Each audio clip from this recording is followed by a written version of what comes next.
Ahora mismo, sin haber firmado nada, sin haber pagado una sola cuota, tienes un seguro que cubre tus ahorros hasta una cifra exacta. Si tu banco cierra mañana a las 8 de la noche, hay un protocolo y hay un fondo. En Colombia, ese límite es de 50 millones de pesos. En Estados Unidos, 250.000 dólares. En Europa, 100.000 euros. Y ese número no se escogió al azar. Un actuario lo calculó. Hoy vamos a ver cómo, quién paga la prima y cuál es el problema que hace que este seguro funcione casi siempre. El 24 de octubre de 1929, las acciones de la bolsa de Nueva York colapsaron. El lunes siguiente fue peor. Y en los 4 años que siguieron, 9.000 bancos cerraron en Estados Unidos. No fondos de inversión, no corredoras de bolsa.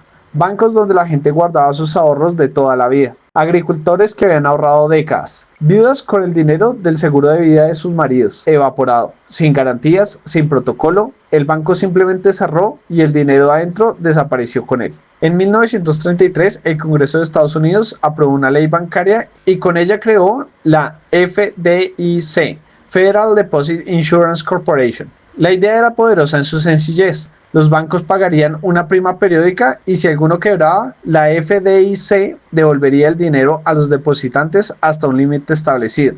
El efecto fue casi inmediato. Los pánicos bancarios, esas carreras desesperadas donde todos retiran su dinero al mismo tiempo porque temen que el banco quiebre. Y esa misma retirada hace que efectivamente quiebre. Dejaron de ocurrir. No porque los bancos dejaran de quebrar, sino porque los depositantes dejaron de tener razón para correr. La certeza de recuperar dinero hasta cierto monto es suficiente para calmar el pánico. Colombia vivió su propia versión décadas después, en 1998. Una tormenta perfecta combinó tasas de interés altísimas, deuda hipotecaria impagable y una cartera vencida que crecía sin control. En 1999, el PIB cayó casi 4%, la peor recesión en Colombia en el siglo XX. DANE, cifras definitivas del crecimiento de 1999. Varias entidades financieras tuvieron que ser intervenidas y Fogafín, el Fondo de Garantías de Instituciones Financieras, creado en 1985, tuvo que activarse para proteger a los depositantes. Quien tenía sus ahorros en esas entidades no lo perdió todo, precisamente porque el fondo existía. El concepto detrás es siempre el mismo: mancomunar el riesgo para que ningún depositante individual lo absorba solo. Analicemos cómo funciona esto por dentro. Un banco tiene, supongamos, 2 billones de pesos en depósitos cubiertos por Fogafín. Cada año, este banco le paga al fondo una prima proporcional a esos depósitos, una tasa de contribución sobre el promedio mensual de depósitos asegurados. El fondo acumula esas primas de todos los bancos del sistema y las invierte, principalmente en deuda pública. Hasta aquí, el mecanismo es idéntico al de cualquier otro seguro. Muchos pagan para que pocos que sufren el siniestro sean indemnizados. Ahora, ¿cuándo se usa ese dinero? Cuando un banco quiebra. El actuario necesita modelar dos cosas: con qué frecuencia quiebra un banco y cuánto pierde el fondo cuando eso ocurre. Pero antes de calcular la prima, hay una decisión anterior y fundamental: ¿dónde poner el límite de cobertura? Esta es la decisión actuarial central de todo el sistema. El límite tiene que ser suficientemente alto para cubrir al depositante típico, el asalariado, el comerciante, el pensionado, y suficientemente bajo para no exigirle al fondo reservas imposibles de acumular. En Colombia, el límite es de 50 millones de pesos. Fue calibrado para que más del 95% de las cuentas de ahorro y corriente queden completamente cubiertas. Eso significa que la enorme mayoría de depositantes, los que más necesitan protección, los que no tienen capacidad de diversificar en múltiples bancos, están cubiertos al 100%. El empresario con miles de millones en cuentas corrientes tiene el excedente descubierto, pero ese empresario tiene los recursos para gestionar ese riesgo de otras maneras. La matemática de la prima funciona así. Supongamos que la probabilidad anual de que un banco específico quiebre en un año dado es del 0.3%. Si este banco quiebra, el fondo recupera el 70% de los activos liquidando al banco. O sea, la pérdida del fondo es del 40% de los depósitos asegurados. Entonces, la pérdida esperada anual para el fondo por ese banco es de 0.3% multiplicado por 40% de 2 billones de pesos, 2.400 millones de pesos al año.